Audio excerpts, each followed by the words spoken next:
Hello and welcome to Depth Insights. You're here with Bonnie Bright. I'm your host for this show, and it's a show where we take a depth psychological look at news and events that are going on in the world of Jungian and depth psychology. And I'm happy to have here with me today Eva Rider, who is a depth psychotherapist and a licensed marriage and family therapist. And Eva is doing some pretty amazing work on the topic of alchemy, and particularly Jung, alchemy, and the Tree of Life, among other things. Eva, I'm glad to have you with me. Thanks for being here. Thank you, Bonnie. It's lovely to be here.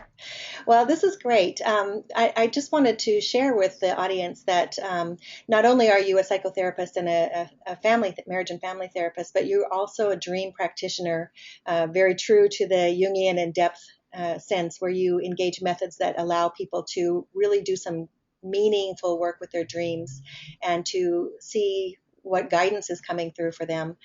You're also a body-soul teacher, which is the work of Marion Woodman. You've been trained for many years in her system. And you're also a workshop facilitator. You offer workshops internationally and nationally on these topics. And so we're going to dig into this topic. It's really fascinating. I don't know that there's that many people who are willing to get into this kind of detail, but it's such an esoteric topic. And I think that it gets lost sometimes, except by people who are true scholars of this work and people that are willing to actually take the time and the reflective time that's needed to dig into it. So why don't we just start out? Maybe you can tell us a little bit about how you got into this work and what it means to you to be doing it. Thank you. That's a great introduction. I appreciate it. And how I got into it was actually the beginning of it was about 30 years ago when I got interested in metaphysics. And I first was introduced to, or actually it fell into my lap, was John Fortune's mystical Kabbalah. And I was fascinated by it, but also didn't understand it. But I knew that it was resonating through my whole being, reading her descriptions. She was very cautious in working with this esoteric material to remind the reader that psychological work was absolutely mandatory before one got into any occult work. And occult meaning just what is hidden and secret. As Stephen Heller has pointed out, what is hidden and secret is so often just simply because people aren't ready to understand it. So, but nevertheless, that was my original introduction to it. And over the years, I got drawn into working with Jungian psychology. I don't even remember when that happened. And then eventually had the incredible opportunity to work with Marion Woodman for many, many years. And as Marion was teaching, what began to come through, particularly when she was working with Jung and Nietzsche, was that she kept referring to what in my imagery, in my mind, was the tree. And I'd keep running up to her and saying, Marion, you're talking about the tree. You're talking about the tree. Nietzsche's talking about the tree. And she would say, oh, yes, that's the Hebrew Kabbalah. But this is actually the Gnostic Kabbalah and the Hermetic Kabbalah. And the origins of this go back, we don't even know how far back, but certainly at least to ancient Egypt. And then, of course, Greece as well. And so we're working with the Hermetic Kabbalah going back that far. Now, my interest then going forward, I had the opportunity to teach a class at John F. Kennedy on Jungian psychology. And I was reading Murray Stein's wonderful book, Map of the Soul, but I was actually looking for an actual map. And on my way up the steps, I invoked Jung and just said a prayer. And when I got to the top of the stairs and in the classroom, I drew a picture of an image of the tree on the board. And we had an 11-week class come through the tree just on its own. And we were quite electrified by it, so much so that it was only then that I began to realize that Jung was working with the tree. that he had worked with the tree, and because it fit like a hand in a glove. And so that's the beginning. That is a great story. I love to hear stories like that where, you, on some level, it appears like you downloaded something, but clearly that little invocation that you offered to Jung at that point made some kind of a synchronistic occurrence come through. And so it's exciting to hear stories like that because, it makes so much more real exactly what it is that you're getting at through this work. The alchemy of the moment was really manifesting in something. And so I like to hear that. That's fantastic. And I know that you've continued offering a lot of this topic in various workshops and presentations that you give all over the world, really. And so let's just move into a little bit of this without, I know we don't have time today to go into an incredible amount of detail, but it's just so fascinating. So we're looking at right now on the screen a very fascinating image for me, something that is complex that also really speaks to me in a certain way. Maybe you can launch us by describing a little bit about what it is that we're seeing and what this image means to you. Well, the tree is an objective symbolic system that describes both the cosmos and the body. Dion Fortune spoke of backing into the tree as working with it in the body. That's a subjective way of working with it, and that's where Marion Woodman's work comes in. And that's something I'm still developing. But just meditating on the tree, just looking at it as we're looking at the images now, begins to resonate because this is a map both of the archetypal words of world, of cosmos, and of psyche, and of matter. And there are 4 trees. If you lay one on top of the other, which you can't see in this image, it actually is Jacob's ladder. And that's something we can get into another time. Now, if you're looking at the tree, it is from the top down, it is called the lightning path, which is a path of involution coming down and sparking from what might be termed as the Big Bang, or the original, the first light at the very top of the tree. If you were to move up from the bottom of the tree, which I'll show you an image of in a moment, it is the serpent path, which is the path of Kundalini, and that is a path of evolution. So it's very interesting that both of those can be incorporated from looking at the tree. There's so much here. So I'm going to go through it a little bit just from looking at the image. If you look at the top, the light at the top is the first light. It could be called the Big Bang. It could be called it's the first spark of life.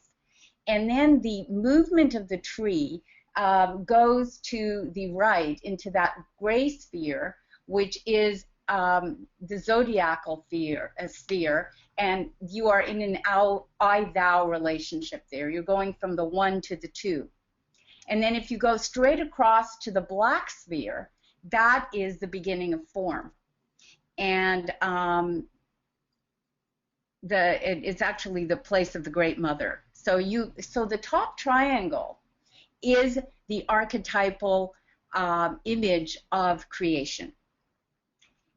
And from that, you can see that when you move down, we then fall through the abyss, which could be, this is the abyss, which is there, you can't see it on this particular map, which is called Doth in Hebrew, and is the abyss that we move through when we come into life, or we go through when we die.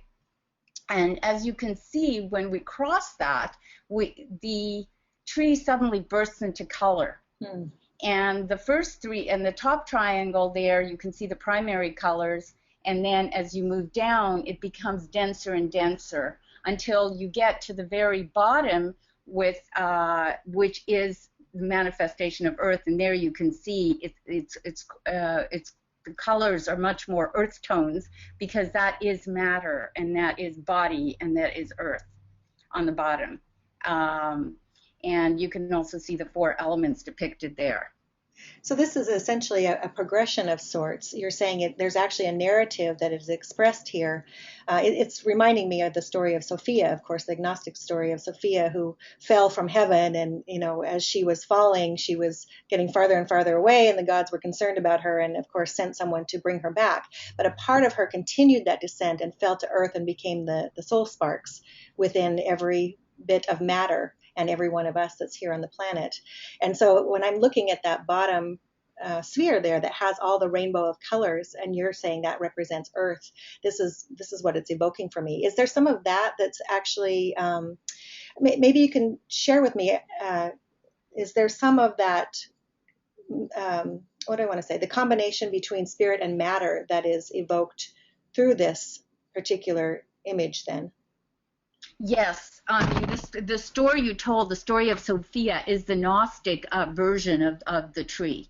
And each of these spheres, the Sephiroth, which are those vessels that you're talking about, whereas the white light at the top is the first spark. So that is the same story. In answer to your question, I mean, would you mind posing the question again? Well, I think it's a good point. I think the point I was trying to make is I'm also reminded of the axis mundi, which of course in the realm of shamanism is the tree, the world tree, which is said to connect heaven and earth, right? So a shaman can actually climb that tree and reach an upper world or another world besides the earth. So again, it's that axis mundi is representative of bringing together spirit and matter. I'm particularly interested in this concept, and so it's why I'm kind of focusing in on it. But I'm just wondering if you can say more about how this tree and this particular image are representative of maybe the combination of spirit and matter, or the fact that they are one and the same thing, if indeed that's how you look at it. Yes, absolutely. Yes, thank you. So the top triangle is represented as the crown or Kether, which is spirit, and the very bottom down here would be matter. So this is the as above, so below. You've got this image of the macrocosm made manifest as the microcosm, but they are both mirror images of one another. And you can see that there are 3 triangles.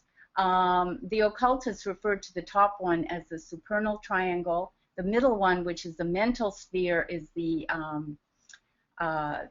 ethical triangle, and the bottom one is the astral triangle. Now, the bottom one being the orange, green, and purple, and and then from there, that's the astral plane, and then from there we land in matter. The road down to get to this is the lightning. If you take, it's a spiral journey. You're moving back and forth diagonally from the top to the bottom. So if you were looking at the top of the tree down, or from the bottom of the tree up, you're looking at a spiral. Does that make sense? Yeah, absolutely. And of course, that evokes the spiral of individuation in Jungian psychology. The idea that we go around, and even though we come around each time to, something that we're working on individually, something that's often difficult for us or involves complexes, the idea is hopefully we're progressing enough that each time we come around, we're looking at it from a little bit higher or different angle, and we're able to map some progress. And we're getting closer and closer to the center. So this yellow is the center, and from the way that I'm working with the tree, that yellow represents the sun. So let's talk about it on a different level, because I'm going to move back and forth a little bit. But if we were to look at the white light at the very, very top as the light of spirit, and the bottom is as matter, then if we're looking from a Jungian perspective, then the middle might be the mediating function, which is soul. And the Hermeticists, of course, said that the bringer of soul between the worlds was Hermes, or Thoth, or Mercury. And you see that throughout the alchemical images. The other thing, just briefly to mention here, is that all of these spheres represent different planets. on the astrological and the astrological system, and also correspond to the elements, which is fascinating. So that black is Saturn, which is also the place of the Great Mother, but corresponds to lead. Where as we come down the tree, the gold or the yellow in the center is the gold, that we are trying to reach the center. The soul is the mediator between spirit and matter. That's how I'm working with it. The perspective, the lens I'm looking through is soul being the mediator between spirit and matter, because we can't move to the top. We can't move into spirit without completely disintegrating out of the material form. So that gold center light, which is Tiparath or beauty, in the Buddha consciousness or Christ consciousness, is as far as we can go into the center without disintegrating. Does that make sense? Well, it does. It does to me, but maybe it would be a good idea just to go back real briefly for people that are not as familiar with the concept of alchemy, and just define what alchemy is, and I think that will give it much more of a framework. The other thing I was going to say is, for those who are aware of that, Hermes or Thoth or Mercury, as you mentioned, is the go-between, typically seen as the go-between. He kind of hangs out at the threshold of places so that he can escort people back and forth between the underworld and the upper world. I see. Am I ahead of you? Actually, that was the perfect transition. I planned it that way. So there you go. So maybe an image of the Hermetic. But you, in terms of what is alchemy? Alchemy is a process of transformation, and this is a huge question. Of course, we could talk hours about it, because the early alchemists were supposedly literally trying to move through a process of turning a substance, lead, which corresponds metaphorically, symbolically, to dross, to heavy dark matter, into gold, which is an illumination, which is turning lead into gold, from a Jungian perspective, suddenly takes the concrete and moves it into a level of the metaphor of the individuation journey. Now, I might be jumping ahead of myself here. So alchemy is a process of transformation, very, very dissimilar to the growth of a plant, but very similar to the chrysalis process of a caterpillar turning into a butterfly. So you're actually, there's a complete dissolution of the old material, what they refer to as the prima materia, which is just mush, black mush, which is necessary for this process of new light, to imbue it, the light of spirit, so that it can go through a transformation. Now, there's also heat involved and pressure involved in this transformational process, but the old matter must completely dissolve in order for the new life to come in. And so here we're talking about these three main stages, which is the negredo, which refers to the dark night of the soul, and then the albedo, which is the beginning of the whitening, the beginning of the spirit coming through, and finally the rubedo, which is a reddening, where new life and actually stepping into, you could say it's related to new life, to blood, to the sun, stepping into a completely transformed state, as different as a butterfly is from the caterpillar. That's a great description, and I think all of us can relate to the mush. I'm just contemplating that a little bit, and at various stages in our lives, or even from day to day, sometimes I think you can really feel that experience, and also the heat and pressure. None of us want those times when things are very difficult and you just don't know how you're going to get through it. But it's obviously such a necessary process, and it's irrevocable. it's something that we can't avoid. It's going to happen one way or another. So I think the idea of going through that consciously is really profound, because at least if you know what's happening, you can go with the flow rather than attempting just to resist it, and therefore sometimes almost being crushed by the process of liquidation is kind of what I'm looking at.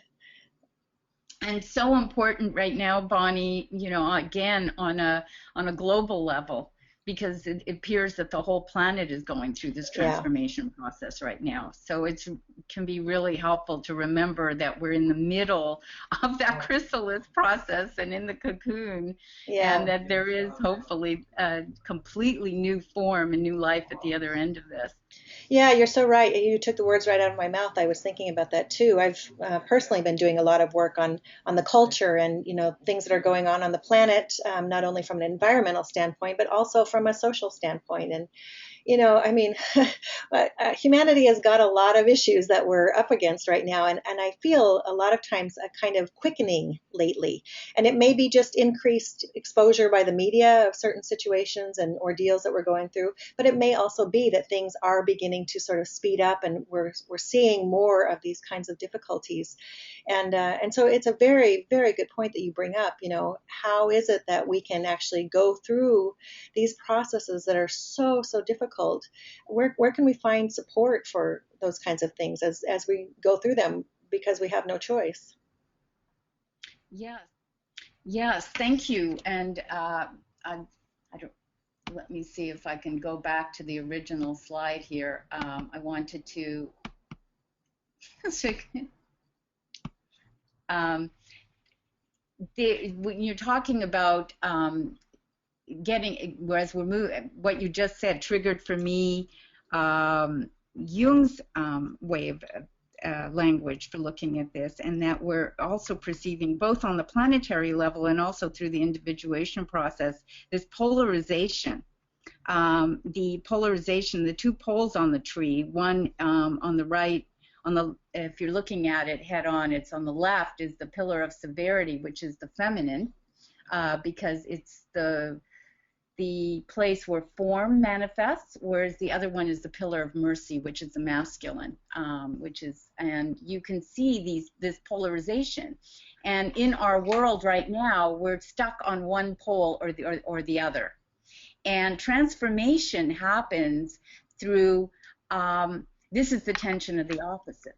So this is what Jung spoke of and Marion Woodman spoke of so much, is that this really is a crucifixion that we're in right now, where we're having to hold that tension of the opposites and not get pulled into one pole or the other, but just try to hold it long enough for the middle, you can see the middle pillar, to open up for that light to penetrate and into matter. That's a beautiful image, actually. I mean, you would never, I don't think most people would traditionally say that the image of crucifixion is a beautiful image, but something just struck me so profoundly about that. And as I'm looking at this image, I can see it literally. It's a very difficult position to be in, and of course you can't hold it indefinitely. But what that also means is that something has to shift at some point. It's going to have to, if we can just maintain it long enough.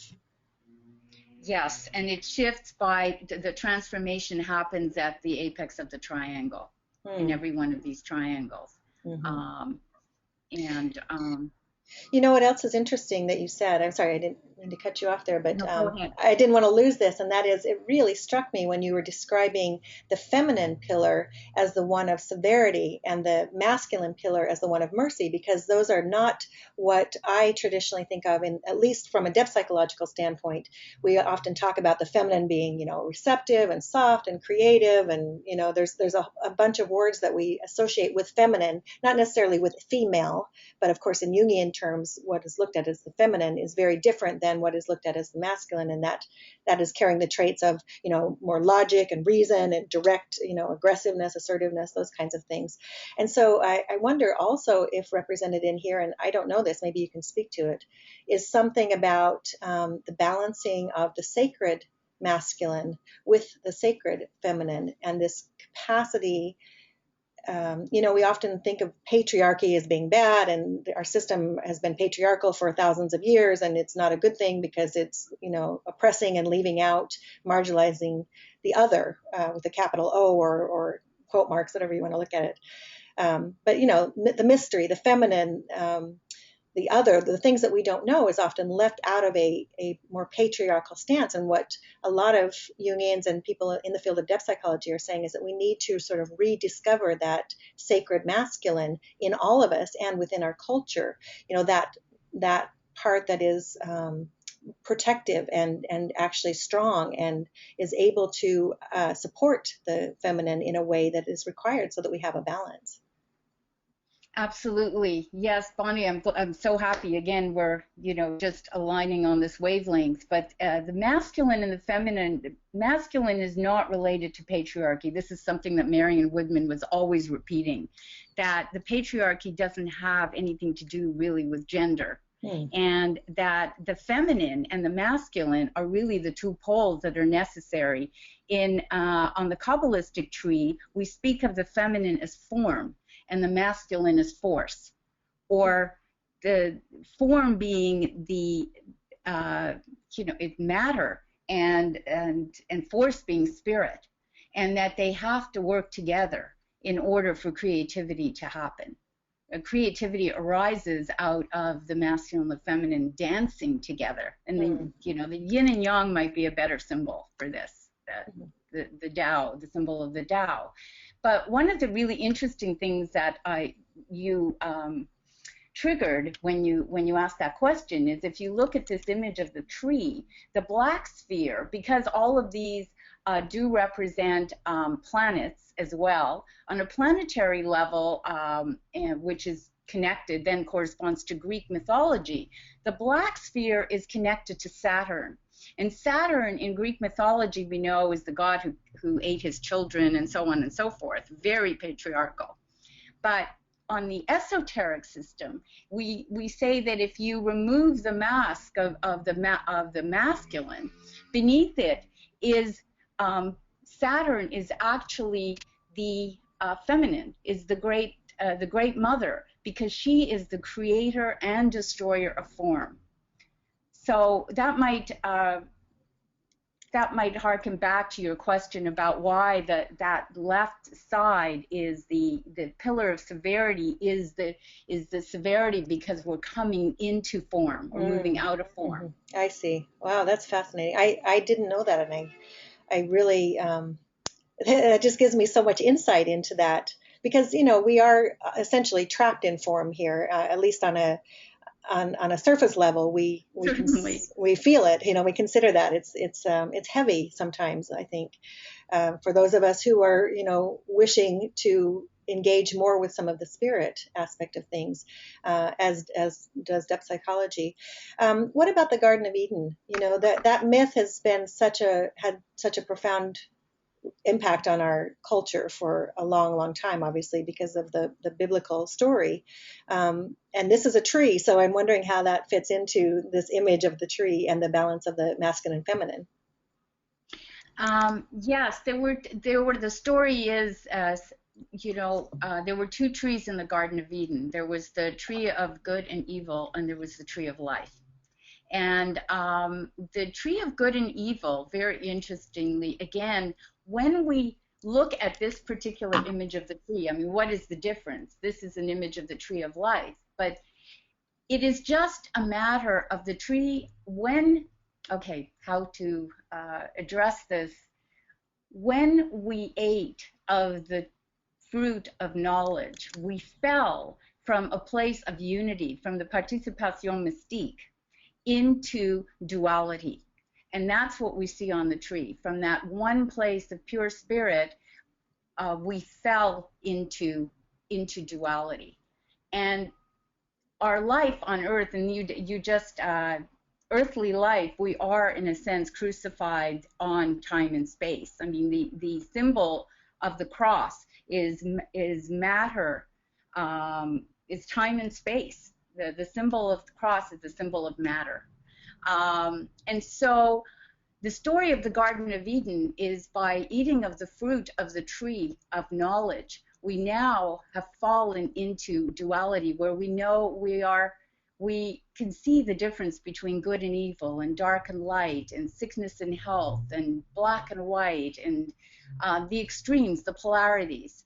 And so to return to the garden, we must learn, we must gain a sense of responsibility for ourselves so that we can choose wisely. And the return involves not either or, but both and, of bringing together the polarities and transcending the two. And this is what Jung spoke of when he was referring to the transcendent function, or the third, is arriving at that new state of consciousness and returning back to where the realization that we are one with the source that we came from. Mm-hmm. Yeah, that's beautiful. The quote that just keeps coming to my mind over and over as you talk is by Teilhard de Chardin. Teilhard de Chardin, the French philosopher, and he says, "Matter is spirit moving slowly enough to be seen." Oh, beautiful and perfect. Yes. Yeah, I mean, if only, I just, in a perfect world, of course, we would understand that, because, as you say, I mean, we fell. On some level, we did fall, and there was that separation or that split, and it had to happen also, as you mentioned, because how would we know it was paradise if we didn't have something to contrast it with, right? You have to know what's not paradise in order to understand what is paradise. And so this was a very necessary process, obviously, for us to fall.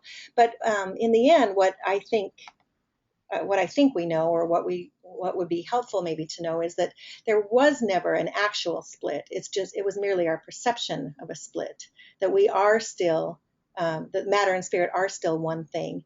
And if we can possibly find a way to overcome the perception that we're separate, then that, I think, is in so many ways the work of individuation, the work of what it is that we're here to do, whether on a personal level or on a cultural level too, for that matter. Yes, exactly. And of course, our purpose is to bring spirit into matter, to bring heaven to earth. And that we can only do by bringing consciousness through. I mean, that light is the light of consciousness. And that matter is sacred, and it is alive. It's imbued with, at this point in time, you spoke of a quickening, and I think that light, there is a quickening happening on the whole planet. We're feeling that quickening, that speeding up of time, and the energy, the frequency is changing. When we move from this place of that dark unconscious energy, and the spark of light comes into the body, then we move to a place where we can begin to live from soul, or what Marion Woodman referred to as embodied soul, which is bringing that penetration of the original light into the body, so that we are living from that mediated place of mediation, which is soul, being ensouled. That's beautiful. Well, Eva, thank you so much for sharing. There's just so much rich information here, and our time has gone really quickly. But I just want to say I just so appreciate the work that you are doing to help bring that consciousness, or at least make it available to people who are seeking it and who are wishing to understand more.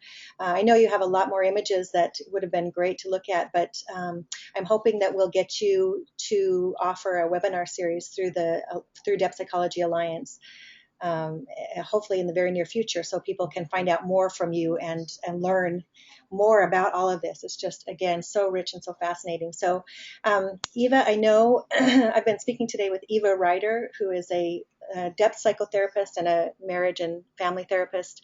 And Eva, I know you're very active in social media, on Twitter and on Facebook, so people can find you there. They can also find you on your website at reclaimingsoul.com. And again, you are a member of Depth Psychology Alliance, so they can also find you there and message you there. if you don't like to. And again, for those of you who don't know, Depth Psychology Alliance is a free online community for everyone who's interested in depth and Jungian psychologies. You can find it at depthpsychologyalliance.com. And there's a lot of amazing resources there. And we are offering, on occasion, webinars and various courses that you can also take advantage of to learn more. So Eva, thank you again so much for being here with me. It's just been such a pleasure. Oh, thank you so much, Bonnie, for this opportunity. And it was just wonderful speaking with you. And there's so much to learn here. And without the questions, it just, there's no way to focus it all.